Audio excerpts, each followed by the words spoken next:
So hopefully we can venture into that, Prof, when you engage with us. And then, of course, our own honorary doctor, the recipient, Professor Shropshire. He is the David Hogg Professor Emeritus of Legal Studies and Business Ethics at the Wharton School of Business, and most importantly, he established this initiative, which I know he is very passionate about, bringing business students, to South Africa, and we hope this will last a very long time. So Ken is very passionate about the business of sport, governance, as well as the impact of sport. And he reminded me that I need to emphasize that, because sometimes that might be omitted, but I know we've spent many, many hours talking about the impact of sport. And then his scholarship has advanced the practice at bringing the intersection of sport, leadership, and society. That's part of his focus. And then, of course, Hani, our Springbok star, Shimange, former Springbok player, is a leadership advocate, and having competed at the highest level of international sport, he brings very valuable insights into leadership, particularly leadership and athlete resilience, and how do we translate that into our daily lives. He's always had a very athlete-centered perspective, and I reminded him the last time I saw him was in Paris in 2019. Is this session recorded? Okay, thank you for the... Honey, I was going to make a statement. And of course, his work reminds us that sustainable sport organizations must ultimately serve athletes, and that our athletes have responsibility towards our communities. And that means when we work together like that, society will just be a better place. So please give a warm round of applause to our panelists. You may join us. You can do better.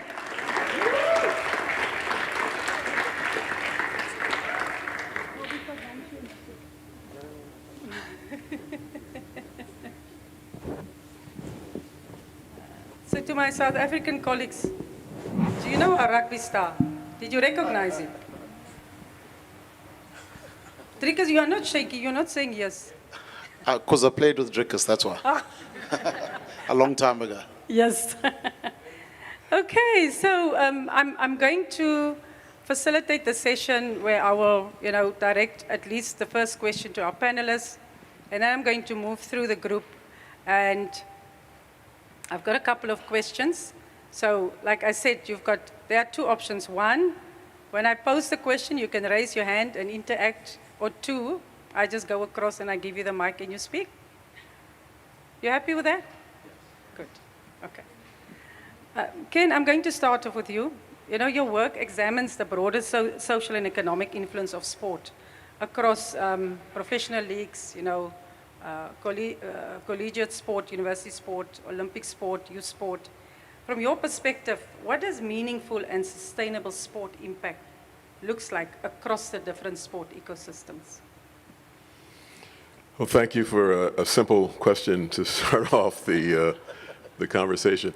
You did get fair warning on what the conversation was going to be about, and as I was flying over here, I was thinking about that. A lot of what we find problematic in figuring out what should be sustainable in sport is there's a deep mythology and multiple tropes about sport, both here in South Africa and in the United States, about how valuable sport is. This may be the hater version of sport. In the U.S., there's this deep story about Jackie Robinson integrating Major League Baseball in 1947. 7 years later, there's a major court case that provides that the schools must be integrated in the United States, and people say sport is responsible for this great moment in the U.S. We can, there's a similar rugby story here about success that began to occur because of a rugby match. Similarly, there's a mythology and there's data out there, and I look forward to talking about it. It's more about the value of bringing global sporting events to a country.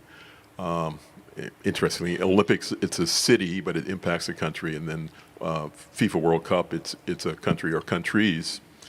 And I worked at the 1984 Olympics, and I have multiple stories of people that lost a lot of money as a result of trying to make a lot of money by participating in the games. I'll just tell one brief story, and then I'll put a bow on my thoughts about what should be sustainable and what's there. One of my initial assignments was to work with people in the community in Los Angeles where the 1984 games were hosted to be official licensees of the game. There was a declaration, this is 1984, just post the creation of affirmative action. Let's make sure that 10% of all the licensees for products for the 1984 Olympic Games are from the black community of Los Angeles, black and brown community, Latino community as well. And this was for things like keychains and the kind of novelty type goods that people sell at the Olympic Games. So one guy came to us with the idea of, I want to make seat cushions and sell them at the games. I want to be the official seat cushion supplier. And I remember the conversation with him. I said, well, do you have a company that does this? No, but I'm going to start one. And this is what I'm going to do. And you're going to give me this opportunity and essentially say you're racist if you don't. And go on with the conversation. Say, you know, this is a 2-week sporting event, right? You know this thing is going to end. And by the way, have you ever purchased a seat cushion at a sporting event? And I don't know if any of you ever have. I never have. But this is the guy's name. The name of the company was Moochie's. But he did get a license. He did do terribly. He did not mortgage his home to do so. And more broadly, too, and we were talking briefly about the construction of facilities, so even on the larger side, is it a good thing to host a global sporting event? It's a great thing to get your name out there as a country. It's been used historically in a number of places, from Tokyo, coming out of, we're not the same Japan we were in World War II, Mexico City in 1968, on and on and on. And even LA we're not just Hollywood, we're part of this global business world. So I say all this just to say, and the last thing is just about athletes in general and the idea of involving kids in sport because there's something good about sport. I think what we really need to be careful about, and I think the stats are about the same, is getting kids to aspire to be professional athletes where there's a clear data points where only 2% of those who participate in youth sports become professional athletes. That's not a great career choice. So we need to make sure we focus sport in the right kind of way. And by the way, to be a professional athlete in the United States, there's 450 jobs in the NBA. Most of that 2% is the 480,000 jobs throughout minor league baseball, throughout minor league hockey, just kind of all these jobs that make no money at all. So I'm just the one that's going to put more caution in here about how spend my lifetime studying this, but put a little reality in there as to how we should think about sport and what we should carry forward in a sustainable kind of way. Thank you, Ken. So, Hani, Ken speaks about events, about decision-making that sits within governance and management. So what do you believe, how do we integrate the voice of the athlete to hopefully advance what we need to do to ensure that, the future is a lot more sustainable? Yeah, look, I think, I just know from my playing point of view, it has changed a lot where the athletes are part of the decision-making process rather than seen as being just purely as performers. It's just proven in successful organizations when there's strategic alignment between the players, the executive, the CEO, the director, whatever it is, and that works through the line, then generally you get success around that. When there's big separation between the two, that's when generally you get a palace coup, or if there's disharmony within the environment. So if you look at any team that's done well, there's always player input, whether right or wrongly so, but the players have a say. They feel they belong to the establishment, and that's whether it's through strategy, contracting, through the line in terms of the decisions that are made. As long as they feel that they are heard and listened to, then success will come. So it is important in terms of that. Thank you very much. So, you know, Prof. Cora, you speak, earlier on you spoke passionately about the key components of a resilient organization. And if I listen to governance management, the voice of the athlete, you know, probably mostly so at a high performance level. But if we look at the resilience of an organization, what do you consider to be the most important components thereof? Yeah, thank you for the question. I just came back from Adelphi University in New York. We developed a resilience theory for people in disadvantaged environments. So I was doing interviews just below the Yankee Stadium with the Bronx, South Bronx, and I did a lot of interviews. Meredith Whitley came here and we did interviews, discovering the essence of what makes people resilient. And I must say, looking at the systems and availability of resources, even for the poor, in New York, even in the Bronx, is completely different from Africa. In Africa, our resilience is really inside ourselves to a large extent because our resources are so limited.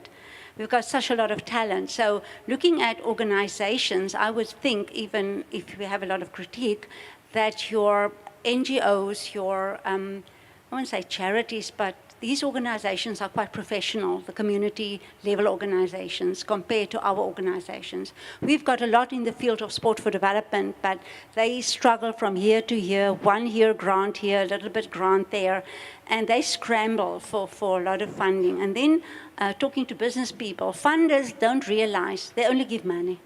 Money is just financial capital. What about all the other capitals? We come with so much cultural capital, social capital, and different things. And I think the argument of partnerships should be different. So if we look at organizational resilience, is having the partnerships that matters, funders that are responsive, more as much as they are responsible, good governance in place.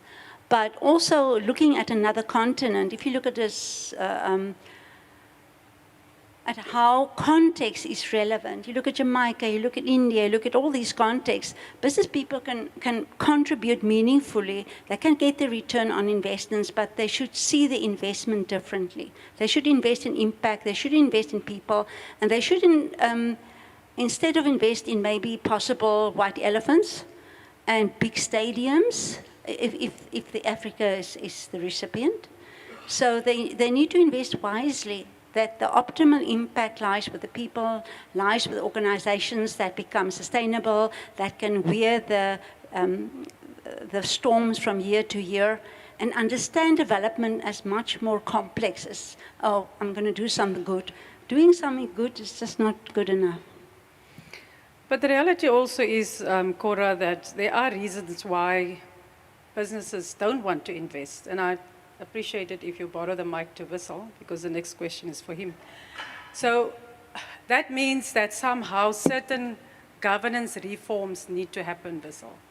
So not just at an elite high performance level. What do you believe are some of these important components that we need to reform to make sure that organizations remain resilient and sustainable? Thank you, Lam, both for the kind introduction and your question. If I may, I would like to answer your question by asking the audience a question. You're business students, I understand, and I'm sure you will have heard of the concept of good governance or corporate governance. Any idea when this concept was first codified or formalized? Any idea? It has a very good roots with the very place where you study, which is Philadelphia, 1978. This is when the first code of corporate governance in the world was actually coined. It was because of a series of corporate failures of the railway company, the electricity company, the buildings, the old offices of the railway company are still there off Broad Street. I mean, I'm sure you probably know the place. And the reason for the introduction of this code was because of the complete lack of oversight over the boards of these private corporations, which will borrow a lot of money and they will make the wrong investment choices, and as a result of this they will fail, and they laid off thousands of employees, which of course creates social unrest and all the rest. So this is one of the key issues facing governance today, the issue of autonomy. Obviously, we don't live on a different planet. We understand that sport is political, but we have to ensure that in order to preserve the integrity of sport, we must ensure the autonomy of sport, the autonomy of sport to make its own decisions, to decide on the direction of travel, if you'd like. And unfortunately, we continue to see a number of examples at the international, national level, which testifies to the opposite, that unfortunately sport is still a hostage to the political environment. World Cup. And I don't envy the president of FIFA, who ended up with a big egg on his face by giving your president the peace award. And then a couple of weeks later, we got this situation. So I'll stop here. Thank you. Thank you, Vassil. So the next question is for the audience, and it's a business question. So how do we, generally not just sport organizations, how do we ensure that sustainability remains a priority as part of the organizational strategy? Anyone? So if we want to be sustainable, it has to sit somewhere in the strategy. How do we ensure that whoever is responsible for the organization, that they never take their eye off that ball? Any thoughts? Yes, we have a taker. Please introduce yourself.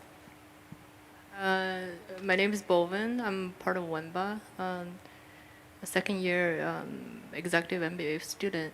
If I remember correctly, like we learned this from ethics class, is that if you want to make sure that sustainability is like somewhere in the strategy, you need to align that with shareholder value. But then you need to identify who's your shareholder, right? And I remember there's a study, I don't recall the name, but like for some of the shareholders, they are not just profit driven, and they care about the environment and they care about sustainability. So I think it's like, to answer your questions, to align with shareholder value. Okay, you don't look very satisfied with that answer. You're not writing an article. You don't have to remember the authors. Any other comments? Ilham, if I can kind of, interesting watching you guys with some, I'm not going to say blank faces, I won't be that harsh, but I sit on a couple of public boards, and it is interesting how in the past, I would say 5 years, you're not finding sustainability in many financial analysis statements. It's, and right underneath it, the DEI, things that just disappeared from the conversation in terms of, and the framing is that what's important to the shareholders, how does that impact profitability? I mean, you spent all these years with sustainability. I was at Arizona State University for a while. They started a school of sustainability. I frankly, even to this day, the usage of the word kind of throws me to a loop. I go immediately to environmental as opposed to the other things that became wrapped up in there over the course of time. And I don't know if that may be more of a global kind of thing than a U.S. continued usage in that sort of way. That's the way I think about it. Even when you asked me if I could join in this conversation, I did push back a little bit, but I said, sustainability is a whole different thing here versus there. Do you want to elaborate on that latter part of your The latter comment? part. I think there was, and this is, I'm just the messenger. I think sustainability was a moment. I think the idea of using sustainability as this is a path for corporate success, and of course we had the studies that showed that the more you focus on the sustainability issues, the more profitable you are. analyses would be things from the day you announced it, the impact on the share price versus long-term. I mean, nothing, no long-term data and studies. And then, frankly, political hate came and pushed it off the mandatory or recommended steps that board members focus on. So I know as a board member, when I go through my list of things that I need to raise to act like I know what's going on, sustainability has fallen off the list. True. So, Hani, earlier on when Professor Cora Burnett did her presentation, she made a comment and said that most sport leaders would like to stay in their positions until they die. Now, what do we need to do better to advance athlete well-being, including leadership development? Because I believe that's part of our future succession planning. So what can we do better? Look, in terms of leadership development, you've got to give players the opportunity to lead. And that's probably where it lacks at times. Look, a lot has changed in terms of player leadership development. You can look at the current Springbok team in terms of how they've got a shared leadership model that's worked throughout the team, and they're double World Cup winners. I mean, Sia as a leader, he's not the only one there. There's other players within that environment with a coach that has actually let them lead. He's built a cohesion, he's built trust throughout the team. So that's always a great case study around a team where people, or a nation that people thought, a Springbok team would never look like this 10, 15 years ago. And you can't find those people nowadays who used to say that, So that's a great case study for if things are done properly, issues are spoken about and elaborated on, and you work through as a collective, that you can get the results with players from different demographics, different upbringing, different culturally, but they can work together to achieve something. So that's all based on leadership, the culture that was built around the Springbok team. But in terms of, you talk about the sports administrators that have been there for ages. Look, I sort of understand the politics. Some of the guys that picked me for Craven Week when I was 18, 19 are still in sports admin. And it's not to say that, there's been a lot of people, but I think the new generation, I've been involved in coaching. Nowadays you walk in a change room and everyone's on their cell phone and social media. Back then it wasn't then. So you got to move on with the times. And as long as you're involved with the current generation and you understand what drives them and what works, then you'll always stay there. But I think if a leader doesn't involve with the people that he's working with, I think that's where the issues start to come in. But you need to keep evolving as a leader and as someone that works within sports with the current generation. And then you'll always stay there a little bit longer. Talking about current leaders, do you know there was a call out there that Lucas Radebe must become the next president of the South African Football Association? So how would you respond if somebody approaches you and asks, can you become the president? Avail yourself to become the president of the South African Rugby Union. I'd probably say I don't want that job, to be honest with you. Why? Look, it just doesn't, no, it's not, it just doesn't interest me. I would, I prefer working with players. I prefer, dealing directly with a team like what I'm doing now, developing young players, seeing a guy leave school, end up playing, running out for the Stormers, becoming a Springbok or whatever it is. I get more joy from that than, spending endless hours looking at financial statements in a boardroom, understand, that's just personally from my point of view. I'd rather be out on the grass with the players, going to a game and all of that, and that's what I enjoy more. I'm going to ask the audience, you have any questions at this stage? Here we go.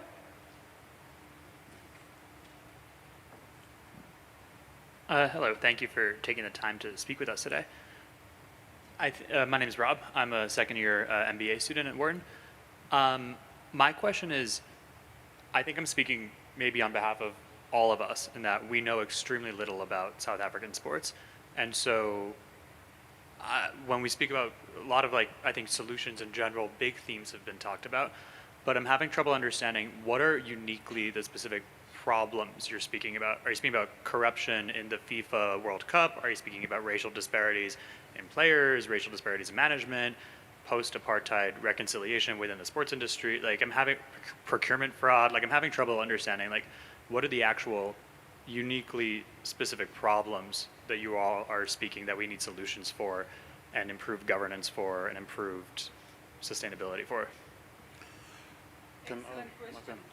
I'll give you an opportunity to respond first, and then I know where I need to go to get my South Africans to give some more context, and then I can close up on that point. Excellent question. Contextualized question. You're up next. You're going to respond to the question. Yeah, I think that the biggest thing is access to opportunity in South African sports. I don't know how long you guys have been in Cape Town. You see when you're driving down the airport and there's kids playing football and, next to the highway there. So it's kids there that leave school. Most of the schools don't have, you can't play sport. That's when all the trouble kicks, and socioeconomically kids get up to all sorts of stuff. Sport, it doesn't mean everyone's going to be professional, but it encourages participation, teamwork, there's discipline. There's a whole lot of other aspects besides becoming a professional athlete. So you could have Tiger Woods, the potential Tiger Woods living there, but how are you gonna reach his potential if he can't get a golf club in his hands or the ability to play? So there have been areas where kids have been given the opportunity that managed to thrive. I think the Springbok captain, I'll always come back to rugby. He was a guy that grew up in the township, was offered a bursary because he showed talent, was sponsored by a very wealthy guy that took him to Grey College. Now his life has changed around completely. He's an absolute outlier, but there's a lot more people there that if they got the right opportunities and the right chances, for example, if you're a good sportsman, Drickus is here, guys get offered bursaries to come to university, and now you come from a poverty-stricken background, you leave here with a university degree, you work in a corporate, now you've broken that poverty cycle, but as long as you're not seen or given the opportunity to display your talent, you'll always stay within that poverty cycle that you grew up in. And just for contrast, in the States, access is less of a problem than it was historically. That's the problem that's been somewhat overcome, but it's been, it will continue to exist in golf and tennis and kind of country club sports. It's more and more grown, and you can see it by the race of the players on the field of play. In baseball's become more like golf and tennis than old baseball of old. The first, I think, 10 African-American Hall of Famers grew up in inner cities in the United States and played, public school ball and that sort of thing. No more. You need a private trainer, sort of all these sorts of things to make it that level. But it's not, and baseball doesn't really view it as much of an issue as it did historically. They latch on to Jackie Robinson. We did it. We don't need to be focused on this. The issues in the States, on the other hand, go to the job you don't want, the leadership jobs, and that there are many people of color that want those jobs and have not been able to attain them. And we've tried all kinds of things to try to break down that barrier, the Rooney Rule and all sorts of things, different iterations over the years. What about the idea of playing professionally here or going on, the continuation? Once you do get access, how far can you go? In terms of playing professionally, but what do you mean, how far can you go? Any sport, across sports in South Africa, professional opportunities. Look, it depends on how good you are. Look, there's a lot of luck involved. Rugby is a big game, and you find at the big schools, every parent thinks their kid can play sport professionally. But like you said, you're talking about the numbers. I think there's only been over 100 years of Springbok rugby. There's only been 1,000 Springboks, I think, to a certain extent. So you work at that's less than 1%, I think, of people that have played rugby.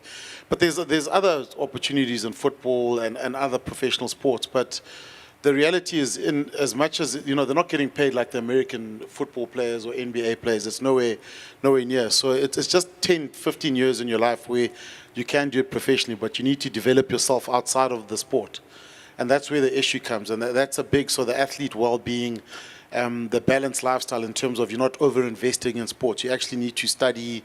You need to do other things outside of rugby. So when the day you do, or actually find something that will give you the same joy as playing sports. So when you do retire, so we see a lot of depression, guys, financial ruin sometimes. So the ability to plan post rugby is a big thing now. So as much as it's 10, 15 years of your life, you still got the rest of your life to live once you retire or stop playing. And one other question, just in terms of ownership here of sport. So in the U.S., it's occasionally there have been one or two across the 120 or so professional sports teams at the highest level, one or two owners that are of color and not necessarily black when it's occurred. What about here? Who owns professional sport in South Africa? Well, what's that? Who owns it? Well, I know Patrice Motsepe owns Sundowns.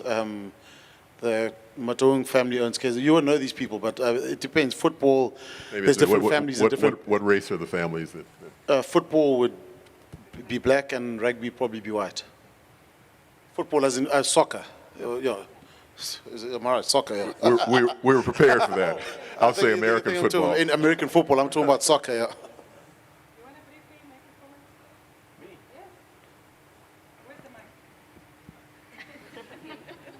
You know you got something to say about this. No, I thought Tim was going to answer.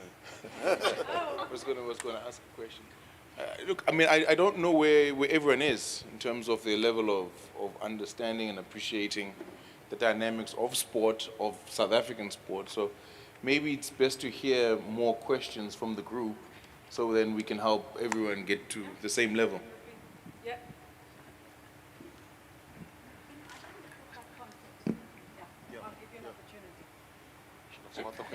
So I will confess my knowledge of South African sport is limited to, in November, I was eating Nando's in my hotel room, watching rugby match for the first time, and it was the Springboks versus the Japanese team, I believe it's called the Blossoms, or Sakura. Blossoms, And they were completely crushing the Japanese team. And it had confirmed something that I had heard, is that the Springboks are the best in rugby. And so I heard it for the second time on the bus right here. And so I wanted to understand, like, what makes the rugby program in South Africa world-class at the highest level? You mentioned maybe some things about diversity. You mentioned some things about maybe the way people grow up in South Africa. But I'd like to understand what makes the Springboks elite. Yeah, it's a combination of things. The school system here, like school sports, is really strong. I mean, I think the guys, every big school now, it's basically an academy in terms of the physical conditioning. Most of the schools here, well, most of the big schools will play rugby. You've got the Varsity Cup competition that's here. So this university has probably, I think, Drickus, if I'm not mistaken, produced more Springboks than any other university in the country. So the whole system from school to university up to Springboks has just it just seems to work. Look, we weren't always the best. You know, we've had times when, you know, we've been 5th or 6th in the world, but we've got an incredible coach now who sort of managed to you know, to get the best out of, you know, the high performance system that in terms of the coaching of the Springboks. So we're going through a purple patch now. We've won 2 World Cups. We're good favourites to win the next one next year in Australia. So we're going through a golden period in terms of South African rugby. But the high performance systems, what's that? No, it's in Australia. Then the next one's America. So we're just going through a great period where we're producing lots of talented players with good coaching, with good high performance systems, and everything's aligned in South African rugby. So it is working. We've moved our competitions to the Northern Hemisphere. Most of our team doesn't even, well, a third of, probably half of our team doesn't even play in South Africa. They play in Japan. They play in France, some in the UK, and that's because of the exchange rate. That's the honest truth. It's the money they make playing overseas. Then they come back here. But the monitoring of those players from a physical point of view, the way we play, we've integrated Irish coaches, English strength and conditioning guy. We've got probably the best attack coach in New Zealand who's working for us. So within even the Springbok management team, we've managed to get the best in world rugby to work with us, with talented athletes, and the outcomes have been pretty good. So obviously we see this very wonderful picture about the Springboks winning and making us very proud, bringing the country together. It's not all that rosy. So Professor Cora, can you give us a bit of context? Yeah, just to go back to your question. We've got like 28,700 public schools in South Africa. 76.6% of them are no-fee schools, meaning that it's impoverished areas. So we have quintile 1 to 5 public schools, and quintile 1 to 3 is really very little facilities, not always good quality teaching. We've got a high unemployment rate of youth, in some cases 34%, in most of these township areas up to 70, 80% unemployment. We've got a youth bulge in Africa. 60% of our population would be youth between the age of 18 and 25. So we've got huge domestic problems and socioeconomic problems to get youth to get employed, but it's related to the growth rate is related to so many other factors. So if you look at sport, and he also said that they don't have opportunity. Of course they don't have opportunity. And then we've got a vast country with, some provinces like the Northern Cape with vast distances. So I did a study at Ghana, which is the Africa Games. 46.6% of 1% of the population come from university sport. And 1% of our countries, it was 40 African countries, actually go to university. I mean, there's millions and millions that don't even make it to university. So where do they fall? They just fall by the wayside. We've got a feeding scheme in our schools. They get 1 meal a day. That's it. Some of them is the only meal they get. They don't know when the next meal is coming. If it's school holidays, it's dreadful. Justice, we can't even talk about equality. What is equality? They've got a right to play sport. Who's going to give them that right? So we even coin concepts like gender justice, disability justice. In our disability sport, 1% of people with disabilities play sport in the country. The others don't have access. So if you look at what is just and fair, we have to look at very contextual. I mean, I travel a lot in Africa, and I've just done a study on safeguarding for the IOC. And the devastation of poverty is you can't even fathom that. Then you look at the Western Cape with huge gang problems, violence. So there's a lot of social problems that sport can't fix, but sport can contribute, and it's not, as we discussed today, it's an enabler. So how can you optimally utilize sport? Even we have in physical education in our schools, it's not even implemented.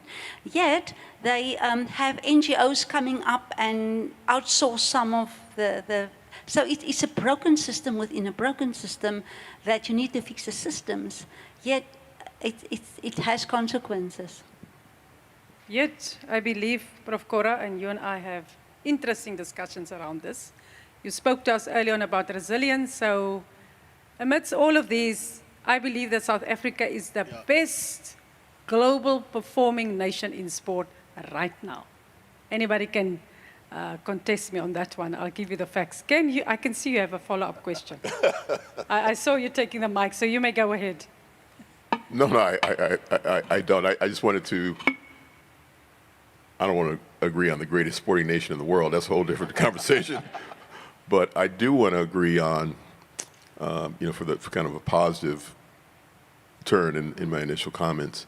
And the most important thing we can do is to use sport intelligently, especially with our youth. And the idea that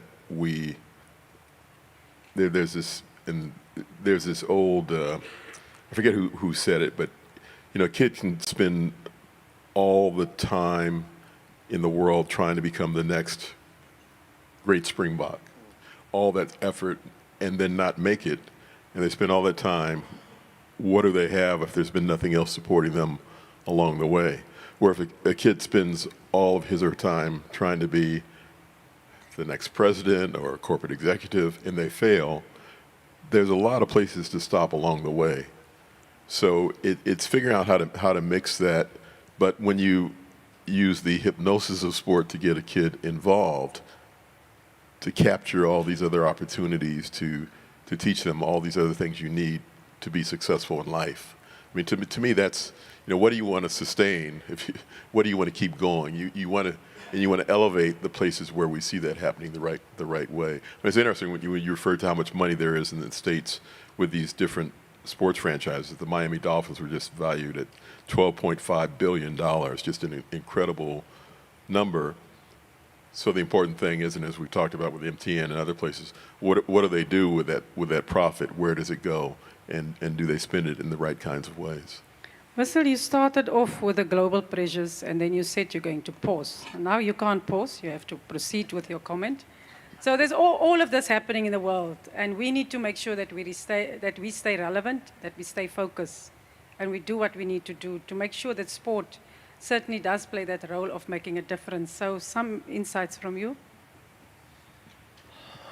Well, inevitably, in answering this question, we need to take into account the context again.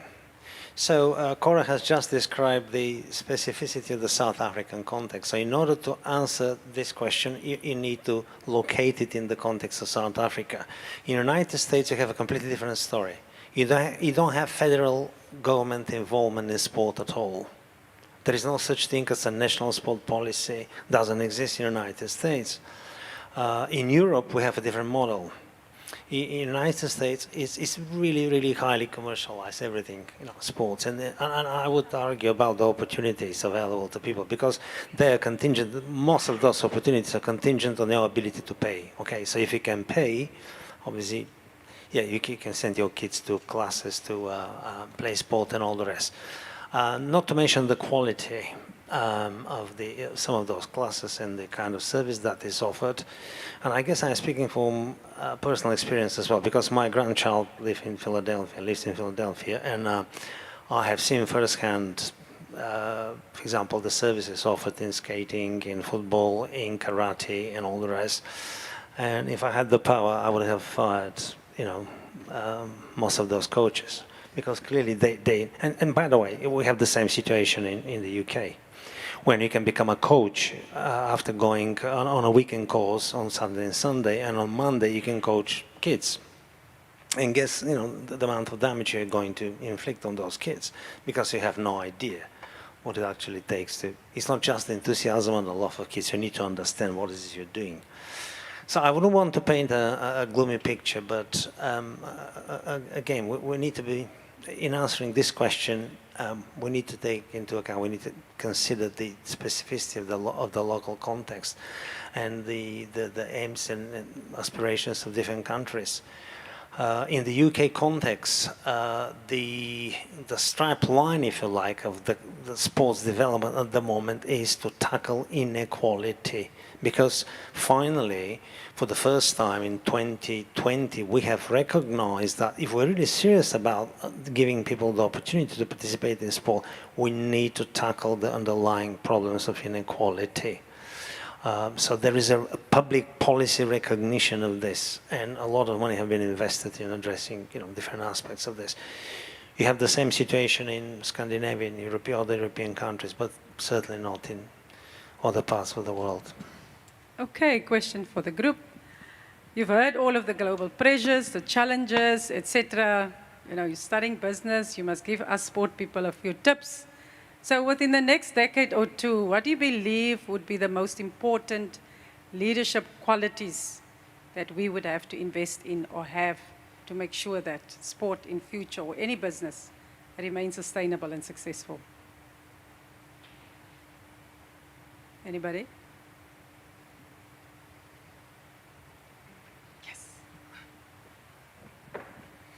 Hi everyone, thank you so much for having us. My name is Horace. I'm a second year executive MBA student. I'm also from Kenya, grew up there, and spent a lot of years playing rugby, so I have some familiarity with South African sport. In terms of my thoughts on what I think we need to do for the next 10 years, I think we need to invest in education, the education of sport. We touched a bit on those leaders in sport who want to stay there forever. We touched a bit on players and having a voice. But when I think about my years when I was playing rugby, 18, 19, 21 years old, even if you gave me the voice, I wouldn't know what to say. Because I don't understand the structure of sport. I don't understand how to drive revenue, to make sure that we are well taken care of.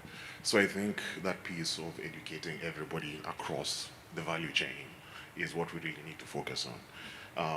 We touched a bit on, even in South African sports, even if it's rugby, a player could be playing for a while, doesn't make it the Springboks, they need to invest in other things, right? So even if they're studying business, for example, what does that look like from their sporting perspective, where they can translate those skills and even if it ends up a situation where they do not make it in sport, maybe they can make it in management. But they have the passion, they have the foundation for understanding what it takes to build the organization and to drive the sustainability of the sport forward. So I think maybe that is what we need to really focus on, education across the value chain. So first of all, thank you all for taking the time to speak with us today. My name is Stephen Pryor, and I'm a second-year MBA at Wharton. I think in addition to education, I would say another thought is how do we leverage the connections and relationships that we have, whether or not that's stronger private and government partnerships. There are a few different ways I think that could look. One example that comes to mind for me, so I work at Visa, and we're a sponsor of the Olympics. And one of the things that I really appreciate about the partnership outside of just the sponsorship component of it is that Visa also has a program for former Olympic, or not former, they're Olympians forever, but Olympians and Paralympics, where after they've, reached a peak in their, professional careers, there's an opportunity for them to transition some of those fundamental leadership skills into the corporate space and have leadership opportunities within, the corporate world as well. So just using that as an example or a model, I think the more that you can strengthen the types of relationships that you have or build new relationships, across the value chain, I think would be something worth exploring. Can I just very quickly respond to what you just said, because I think it's hugely relevant. What you mentioned is a governance issue. It's not just education. And credit to the International Olympic Committee. So this is one of the global sponsors. Okay, there are 10 of them, part of this exclusive club of 10 sponsors. So they have a contractual obligation when they sign the contract with the IOC, and they give their $150 million contribution, then they have a contractual obligation to promote Olympism 365 days a year. So each of those companies would invest easily between 300 and 400 million US dollars to activate their sponsorship. So the example you provided is with Visa is just one of them. But all of them would do a lot of work outside of providing cash for the Olympic Games. Thank you. My name is Benedicta. I'm also a second-year Wharton Executive MBA student. I'm from Ghana. And one of the things that's going to help with our sports within the African continent is the bodies have to show credibility. That is the local bodies that manages our sports. Whether the soccer, in Ghana we have the GFA, Ghana Football Association, which has been scandalized a lot with corruption, and it's across Africa. A lot of these people think about profits over the safety, over the interest of the sportsmen and women. And so, at least to speak for Ghana, you see them going to play African sports. And recently, as you said, the Commonwealth Games, there's been a lot of issues with corruption. And so if these leaders think about the money they make and not think about the players that bring in the money, then what is the path, right? So we really have to take care of them, and also quality leadership, where we can trust the people leading these organizations is a way to go. Oh, you and I can have so many cups of coffees over that comment. I saw two more hands. Oh, one? Yes. Hi, my name is Bradley. I'm a second-year student at Wharton. Thank you so much for taking the time to be here with us. I think the first thing that came to mind, personally as someone who isn't as much of a sports fan, is just how much the attention economy has been shifting. Whereas in the past, you might have a few TV channels to choose from, and sports could be one of them, and you'd go to school or go to work and chat with your friends about what was on one of those channels. Nowadays, there's just endless amounts of content, and sports might transition into something that becomes more of a niche interest rather than something that, as we've seen in the past, has united countries. So I think continuing to think about how to hold people's attention, think about sports as entertainment, think about partnerships that can like attract people to want to view sports, because I think about even in the U.S. we had the baseball rules shift just to get people paying attention and make the game go faster. But yeah, I think people's attention, it's shifting a lot, and we'll see how that might impact sports in the next 10 years. Hi, my name is Anissa. I'm a second year MBA. I think I'll be quick because I just want to add to the point that Benedicta made. Specifically, just like I think ethics as a value needs to be kind of forefront in the sports industry, not just about corruption scandals like at a global level, but also I know in the United States we've had a lot of issues with like rigging games and sports betting, and I think it just erodes trust in audiences that, you know, we should be focused on. I'm also thinking like, you know, we talked about access and opportunity to actually playing sports and being an athlete, but I'm also curious about like who is it that is working in all of the other industries, not even just in leadership, but just like the thing that makes the machine run, and are we actually democratizing access to that? Is it just the sons and daughters of the people who are already at the top that get to go then, you know, lead the organization the next year? I'm very, very mindful about time. So I'm going to ask our panelists, because they listened very, very carefully, to respond to the comments, questions made by our group. So, and I'm not going to indicate who may respond. So we had comments around corruption and the role of leadership, you know, what should be our core business around participation, access, you know. So what are your closing comments around some of the comments made, bringing us back to sustainability around financial, you know, social. Ken, you're absolutely correct. A lot of research been done around environmental sustainability, and of course management. So,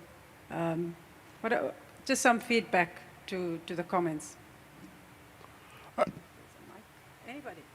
No, I love the constant theme on the athlete voice that's come up a couple times, and just a fresh reminder of how that voice is not present in the United States. You know, President Trump convenes this commission on college sports, and there's not a single current athlete in the commission trying to look to revise this enterprise. So for the long term, until the athlete voice is really a part of making all these determinations with college sport, pro sport, whatever it might be, and finding ways to make sure that voice is constantly there, many problems will not be resolved.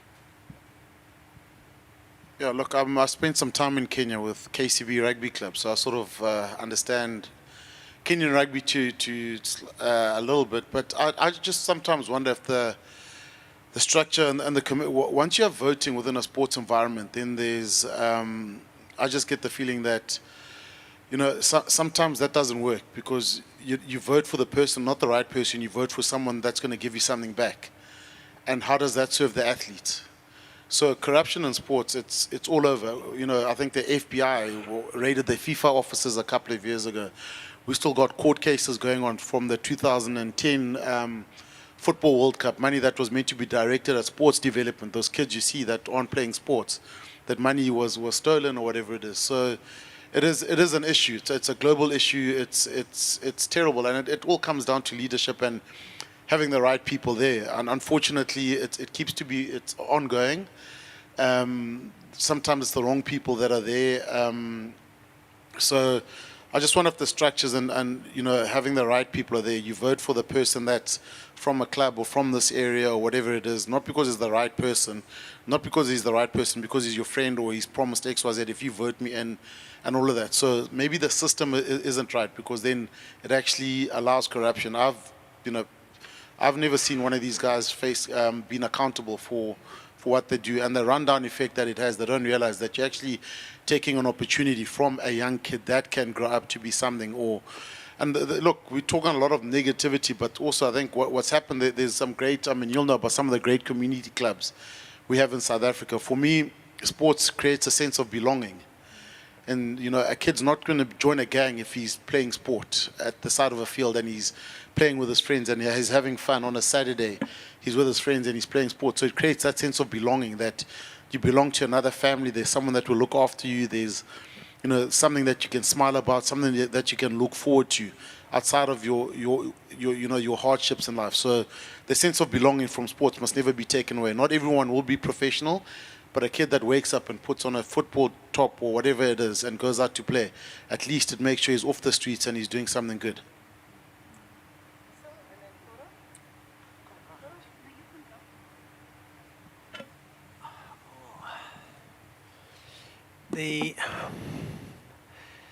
First and most of all, we all need to look at ourselves. This should be the starting point. And we have to ensure that if we are in a position of making decision or in a position of power, we need to demonstrate our own integrity every day.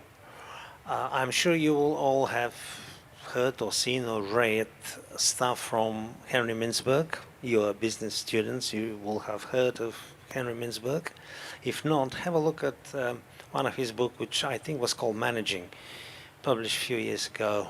And in this book, he spends probably half of the book on one particular aspect of the managers and the leaders that they need to learn about themselves. So they need to learn how to manage themselves. It's not about how to manage, the business or other people, but how to manage yourself. If you don't understand this, then you have no chance of successfully managing other people. So that has always been my philosophy. You need to start with yourself. You need to be brutally honest and really, be clear about who you are and what is it you stand for, and make sure that you demonstrate integrity. Yeah, to conclude from my side, I think if you are on the verge of going into business ventures, tackle the human side of sport. Even for elite sport, I often flew outbound.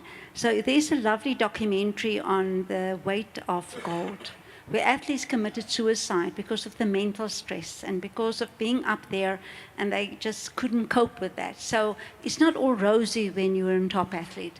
So understand the complexity of elite sport, be compassionate about it, see what you can do.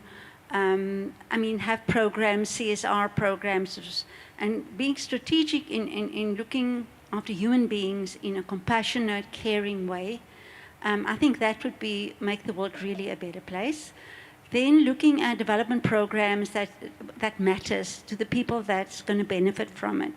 Being optimistic, but also the skepticism of intellect, we have that. When corruption and these issues, and it's also in the States, we learned from you about safeguarding or not safeguarding. You had this big case, and I went to some of the countries in Southern Africa, and it's so systemic. How do you break that? It's hard. It's going to take years and years. But every candle dispels the darkness. We work with candles in Africa.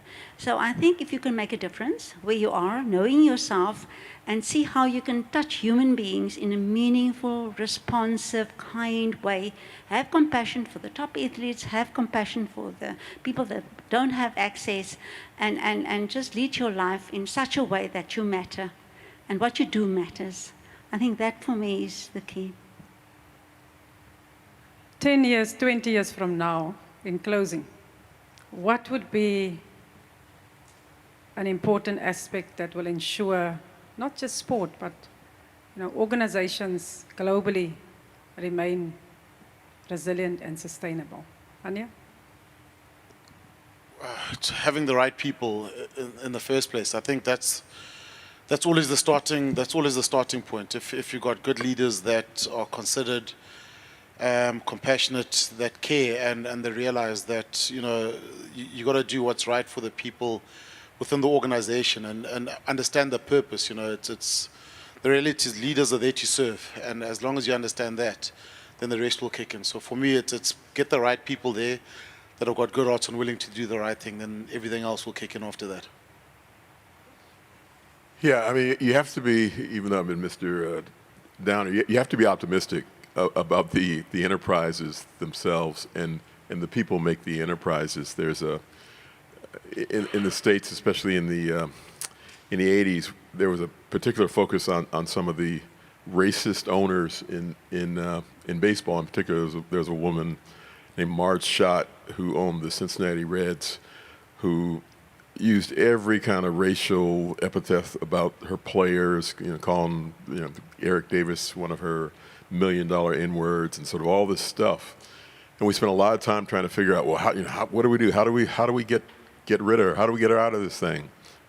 Not talking about baseball. And one of the great sociologists said about her, he said, she's an overweight smoker and a drinker. That's a problem that will take care of itself. That we need to focus on the enterprise.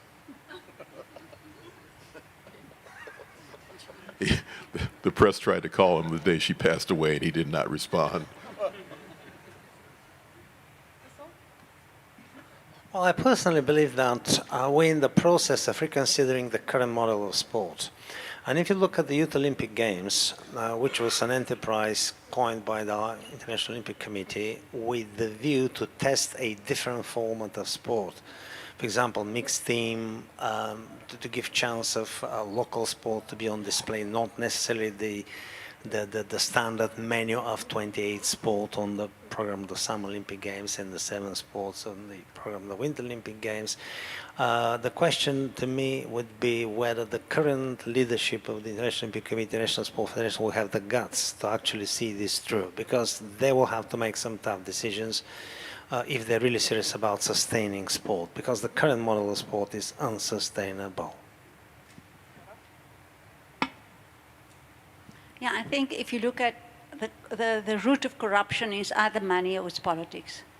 So how can you do economics in such a way that you can care and you can really trust people to do the best with what they can? Because the selfishness, the narcissism is kicking in and people just want to drive profit. So it's very challenging to have a moral compass if you've got lots of money. It's very challenging to have the moral compass if you've got a lot of power.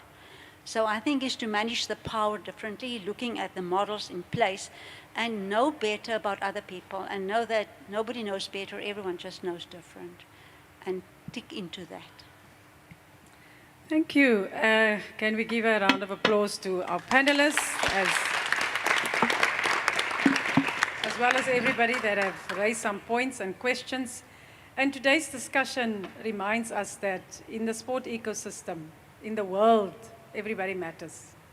Whether we are athletes, administrators, prospective business people, that will hopefully all of you make sure that there's loads of investment in sport and don't keep the money in the US. You're welcome to the rest of the world. And so we are so, it's a reminder that everybody matters. Our scholars, academics, our practitioners, our communities, our volunteers, everybody matters. I'm a sport leader and I don't believe that I matter that much. Why? Because when I get elected, I need to serve. That kind of puts a different spin to it. I matter to my family very much, I know that. And I don't mean this in a negative. What I mean is that when you get elected, you're there to serve. So it's not your interests that matter, and it's a reminder to us, myself, as a sport leader, that ethical leadership is critical. And there are various ways that we need to ensure that we get there, because leadership at the end of the day has a massive responsibility to ensure that sport remains sustainable. So I want to thank you once again for your attendance, and thank you for flying all over to come to us. I hope that you've enjoyed your stay here, that if you've enjoyed the discussion, and I'm going to ask my director to please assist me to hand over a gift to our panelists, which we hope that they will appreciate. Sean? Thank you.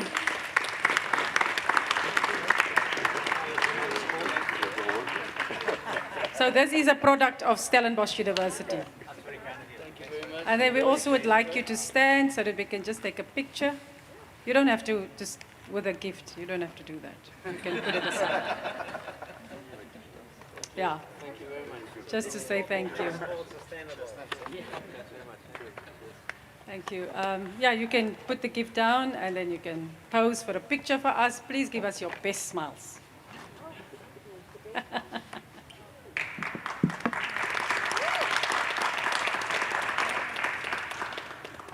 And I also would like to take a group picture. Jamie, do we go to the stairs? Is that better, for better quality? So not this end, maybe more to the middle, so that we can miss the netball pole. So you're welcome, all of you, to move to the other side. Jamie, you'll direct us what can work best. Thank you once again, and enjoy the rest of your day.